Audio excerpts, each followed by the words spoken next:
The early 1930s marked the beginning of one of mankind's darkest hours, a painful chapter of history that forever altered the lives of millions of innocent victims across Europe, including one woman whose story has become a source of inspiration and hope.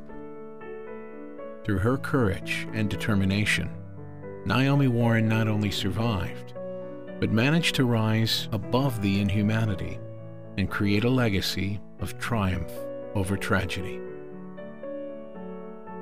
Born on September 1st, 1920, in the town of Volkowisk, Poland, Naomi was the youngest child of Samuel and Hasia Kaplan, and part of a warm and cultured family, in which Jewish life and educational pursuits were celebrated.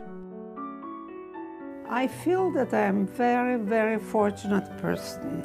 I grew up in a family that was very loving.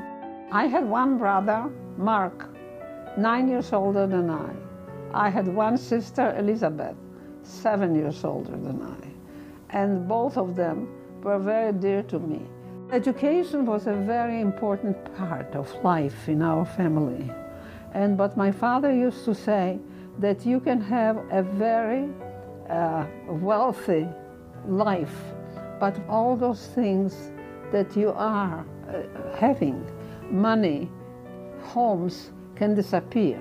But what you study and what you learn will always stay with you and always will guide you. My mother was a wonderful, wonderful cook, and the aroma of the wonderful food and wonderful meals that she would prepare and she would bake. And when the holiday would come, you always knew that something special is going to happen. And it was just a wonderful, wonderful life. But the life Naomi Kaplan knew and loved would soon be shattered. In 1933, the rise of Adolf Hitler and the Nazi Party ignited the radical ideology of contempt towards those considered enemies of the state, most notably the Jewish population. Boycotts and anti-Jewish laws were strictly enforced, and hostility against the Jews grew more and more widespread. Yet, the Nazi machine had only just begun its path of destruction. I was left with my mother after my father was arrested and sent off to Siberia. And of course, it was a very, very hard time. I remember how fear entered your life. I have never been afraid of anything, but suddenly fear. There was, what is going to happen to you? What will the next day bring? Will you be able to stay in your home? Will you have to leave? Will they take you away? Will they put you in a prison? Will they put you... You didn't know. And then in 1939, on the 1st of September, that was my birthday, my 19th birthday, the war broke out. I was on my birthday in Warsaw, preparing all the documents to go to the university in England. But of course, as soon as the German armies crossed the Polish border and approached and arrived to Warsaw very, very fast, all my plans went into the air. Warsaw was bombed for several days. And in 1939, after the war started, Poland was divided in two parts. The western part was occupied by the Germans. The eastern part was occupied by the Soviet Union, the Russians. And my parents were on the eastern part.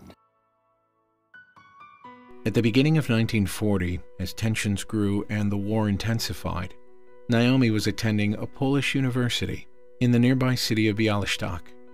It is during this period that she meets and marries a young physician named Alexander Rosenbaum. But their happiness was short-lived. In the summer of 1941, German forces quickly overran eastern Poland, and in January 1943, Naomi, Alexander, her mother, and other relatives were rounded up, herded into overcrowded rail cars, and deported to a death camp. Upon their arrival at Auschwitz-Birkenau, women and men were separated. Naomi's husband was sent to the men's camp, where he later perished, along with other loved ones. So they brought us to the railway station and put us in cattle cars. And the trip was absolutely indescribable. There was no room to sit down. You had to stand up. There was no food, there was no water, there were no sanitary facilities. And for me, it seemed that it lasted a lifetime. And I don't know how many days it was, but eventually we came to a stop. It was in the middle of the winter, and the doors of the car were open, and there came this fresh air, and you tried to inhale the fresh air, but then you looked out and you saw that was Auschwitz-Birkenau. And so then you thought, well, that is that terrible, terrible place. So they told us to get out of the train, separated the men from the women immediately, separated the older women from the younger. They created two lines, and my mother and I were holding on to each other. And then my mother, in her wisdom, realized that the shorter line is much better to be in. So she pushed me. And I just was totally confused, and I joined the shorter line, and my mother was put on the truck, and the truck left. And my mother looked at me, and I looked at her. And that's the way I said goodbye to my mother. And she had beautiful, big gray eyes, and somehow she looked at me, and I, like saying goodbye.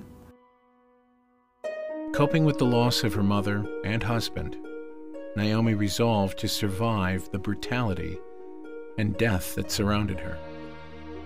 During work selections, it became clear that only those capable of hard labor were deemed useful in camp.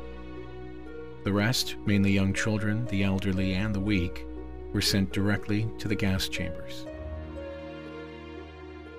And not knowing of what is going to happen tomorrow, it is just so hard to continue, but still there's maybe a little hope left.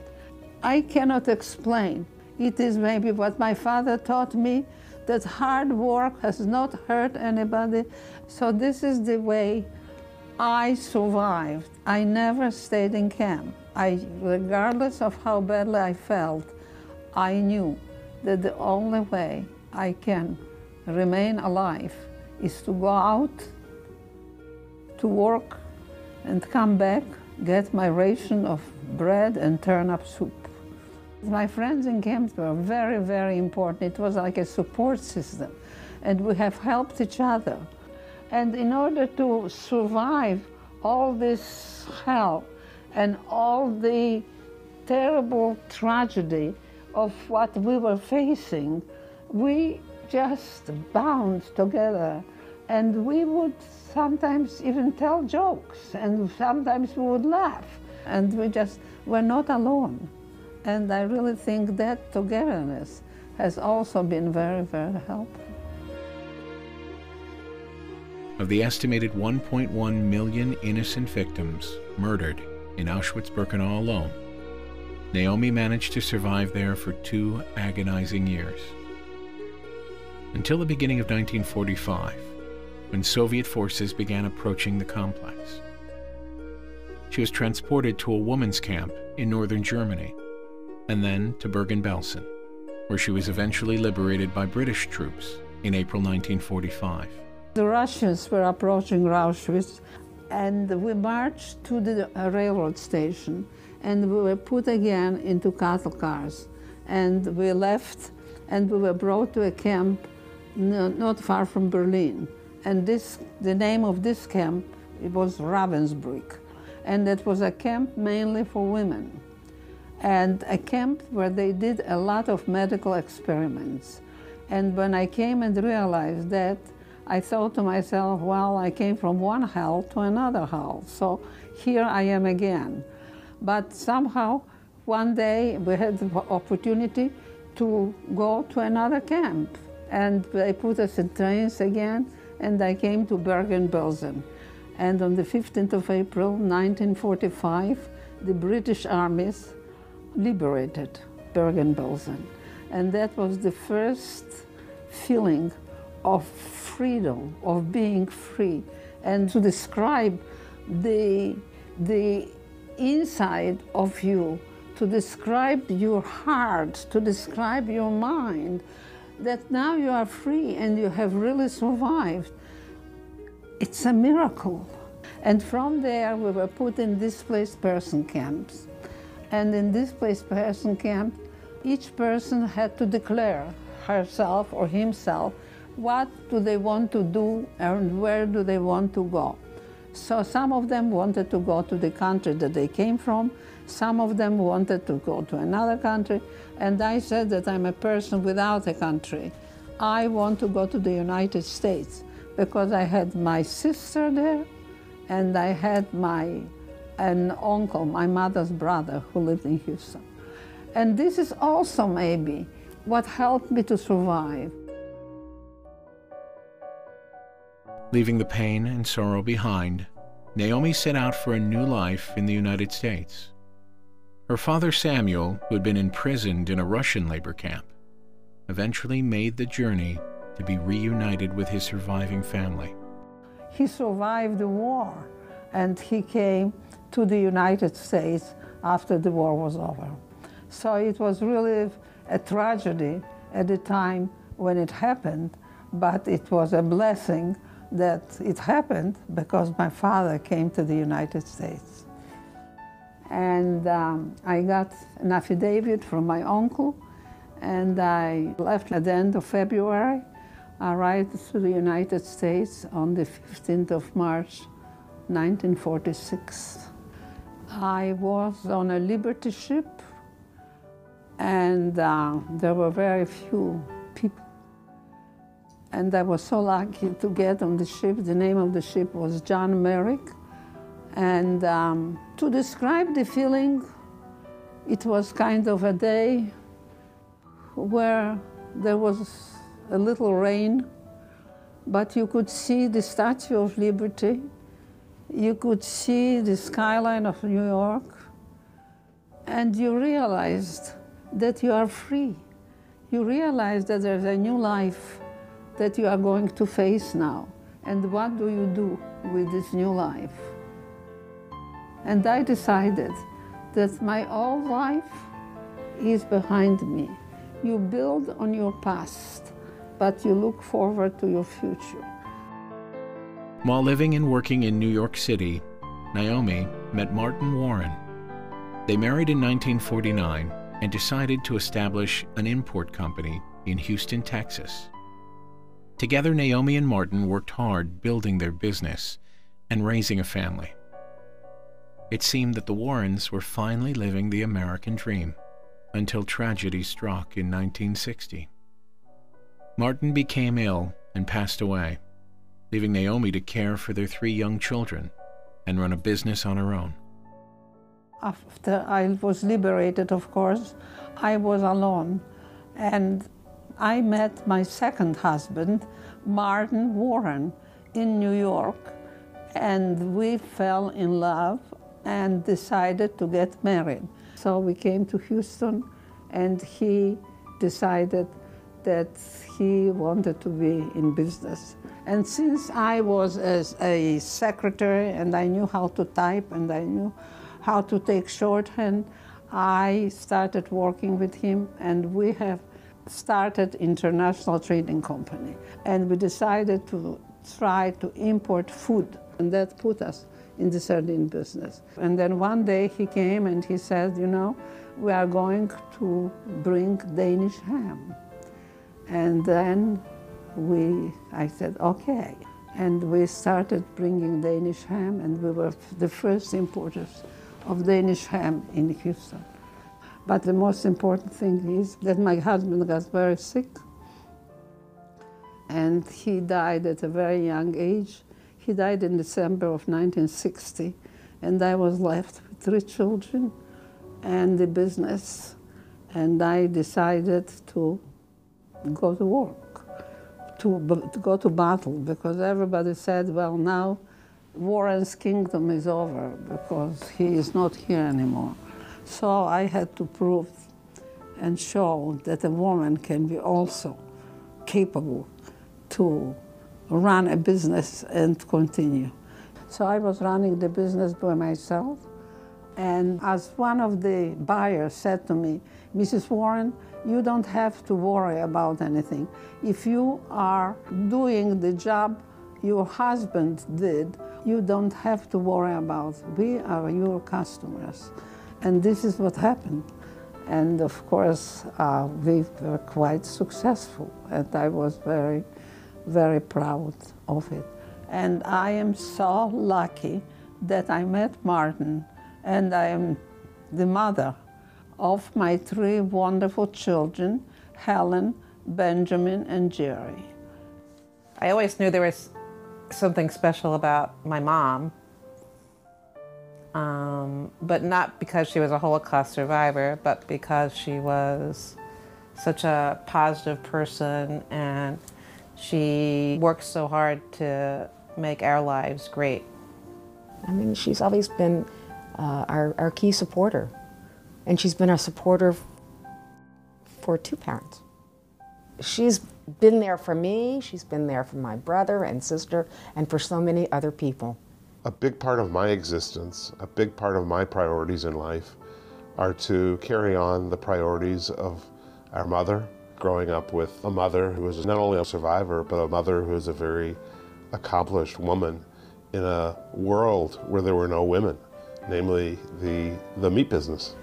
And as a young boy, I can recall with a lot of joy the trips I took with her to make calls, as she called on buyers, to do what she does so beautifully.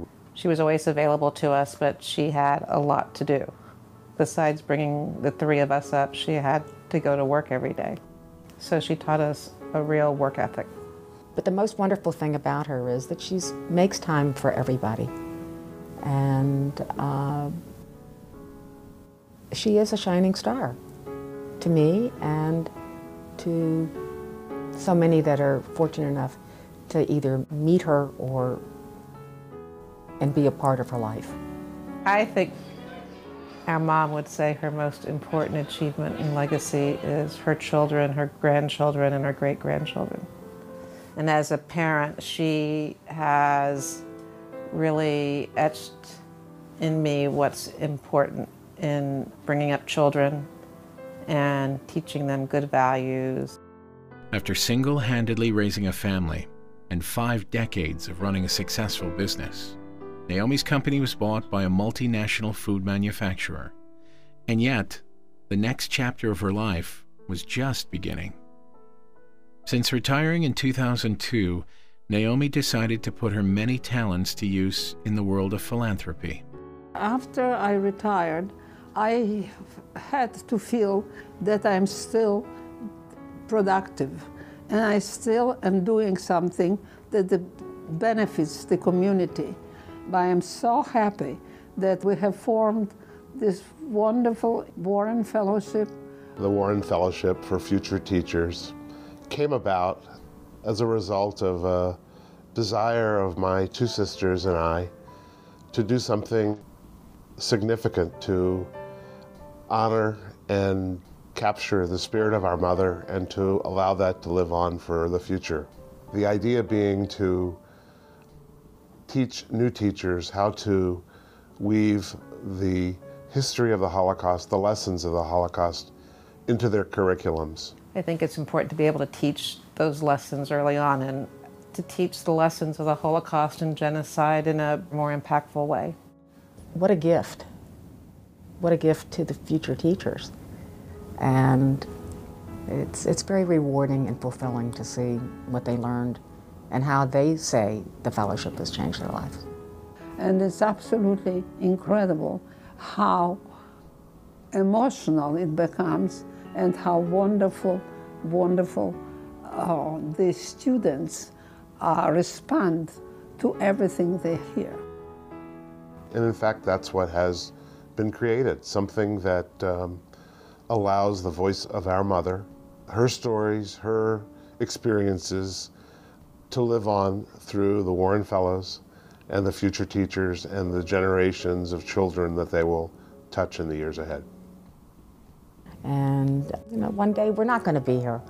So it was something that could grow and develop in perpetuity, and not only for us, but for generations to come. Looking back, staying alive in camp has been a horrible experience, but it was an experience that has taught me a lot. I am sure it was an experience that has made me a much stronger person.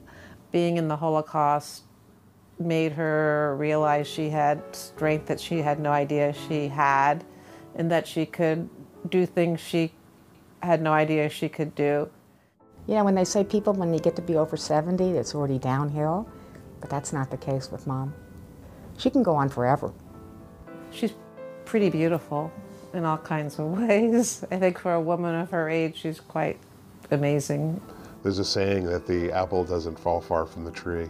And I have to say that if somebody says that to me, it's a great compliment, because if I could live my life the way my mom has lived her life, I'll be a great human being. I have a positive outlook because as far as I'm concerned, I am so lucky that I am here, and I'm so lucky that I survived, and I will never forget the Holocaust. I will never forget my being in camp. But I cannot be angry. I cannot be living with it all the time. I have to leave it behind me, and I have to go on. And this is my philosophy. In the spring of 2003, Naomi traveled to Poland to revisit the life she left behind so many years before. Her return to Auschwitz was one of the inspirations for an internationally acclaimed choral symphony called Kaddish. The song Here I Am was written and composed as a testament to Naomi Warren's extraordinary courage. Having survived the misery of 3 death camps and the loss of many loved ones, Naomi Warren's journey with her family by her side turned yesterday's torment into a moment of triumph. In 2003, my family and I came back to Auschwitz. And all the way from Krakow to Auschwitz, while riding, I cried.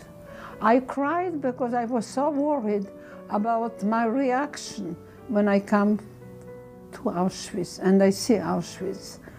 And when we arrived, I went through the gate. My family was outside the gate, and something incredible happened to me.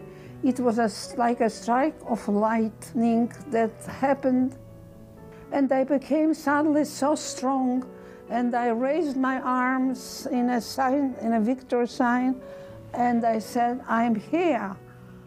I have not perished in Auschwitz. I survived. I am not a victim. I am a victor, and I survived the war, and here I am. I won the war. So here I am today, and I am old, but maybe young in spirit still, and I'm just a very fortunate person.